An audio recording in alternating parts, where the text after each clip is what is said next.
Hello, welcome to my channel যোগক with Nirmal. চলে এসেছি একটি নতুন ভিডিও নিয়ে।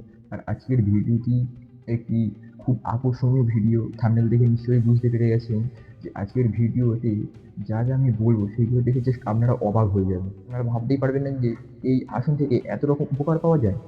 হ্যাঁ, আপনারা দেখতে থাকুন আমি কি কি বলি। এই আসনটির নাম বৃক্ষাসন। আর বৃক্ষাসন থেকে কত সুন্দর সুন্দর উপকার পাওয়া যায় সেগুলো আপনারা জানেন না, সেগুলো আমি আজকের এই ভিডিওর মাধ্যমে আপনাদেরকে জানিয়ে দেবো। তো তার জন্য ভিডিওটি না কেটে স্কিপ না করে শেষ পর্যন্ত দেখুন। আর রোজ এটি বাড়িতে অভ্যাস করার চেষ্টা করবেন। আর আমার চ্যানেলটি সাবস্ক্রাইব করে বেল আইকনটি প্রেস করে দেবেন, যাতে এই ধরনের নতুন নতুন ভিডিও ছাড়ার সাথে সাথে আপনাদের ফোনে নোটিফিকেশান ঢুকে যায়। তো কথা না বাড়িয়ে চলুন তাড়াতাড়ি শুরু করে ফেলি। প্রথমে মাটি থেকে একটা পা তুলে নিয়ে আরেকটা পা থাইয়ের উপর রেখে দিতে হবে এবং পা থেকে হাঁটুর থাই পর্যন্ত জোড়া থাকবে, কোনো গ্যাপ থাকবে না। দেখুন আমি আরেকটা পাতে করে দেখিয়ে দিচ্ছি। হাত দুটি থাকবে নমস্কার, শ্বাস প্রশ্বাস থাকবে স্বাভাবিক। এইভাবেই প্র্যাকটিস করতে হবে, আপনারা এইভাবেই অভ্যাস করবেন। এই আসনটি করলে কি কি আপনারা বেনিফিট পাবেন? 1 নম্বর দিয়ে শুরু করলাম, আয়ুপেশি সুদৃঢ় হয়। 2 নম্বর, যাদের হাঁটুর ব্যথা খুব আছে তারা এই আসনটি অভ্যাস করবেন, আপনাদের আস্তে আস্তে আপনাদের হাঁটুর ব্যথা কমতে থাকবে। সব ছাত্রছাত্রীরা পড়ায় মন বসাতে পারছো না, তারা এই আসনটি অবশ্যই অভ্যাস করবে।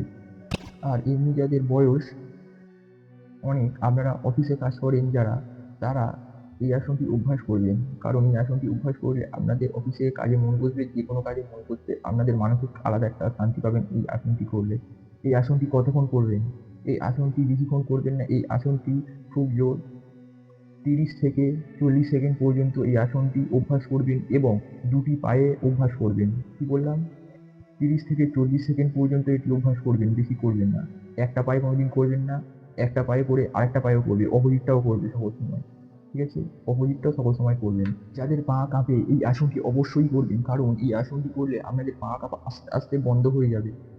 পা কাঁপবে না। আপনাদের দেহের ভারসাম্য নিয়ন্ত্রণ বৃদ্ধি করবে এই আসনটি যদি আপনারা করেন। আপনাদের পায়ে হাঁটার সময় আপনারা যখন হাঁটেন, তখন আপনাদের তো অনেকেই আছে তাদের অসুবিধা হয়, পড়ে যান, লাঠি নিয়ে হাঁটতে হয়। কিন্তু এই আসনটি দেয়াল ধরে আস্তে আস্তে অনেক দিন ধরে অভ্যাস করার পরে আপনারা এই আসনটির উপকারিতা পাবেন। যাদের পায়ে বাত আছে, ব্যথা আছে, তারা এই আসনটি অবশ্যই করবেন। আপনারা যদি এই আসনটি করেন, আপনাদের পায়ের ব্যথাও দূর হয়ে যাবে। আর আপনারা আসনটি খুব উপকৃত পাবেন এই আসনটি করে। তো আপনারা অবশ্যই এই আসনটি করবেন। আর বেশি কথা না বলে আমি ভিডিওটি শেষ করলাম। বেশি বলা তো সম্ভব নয়, আরও অনেক উপকার আছে।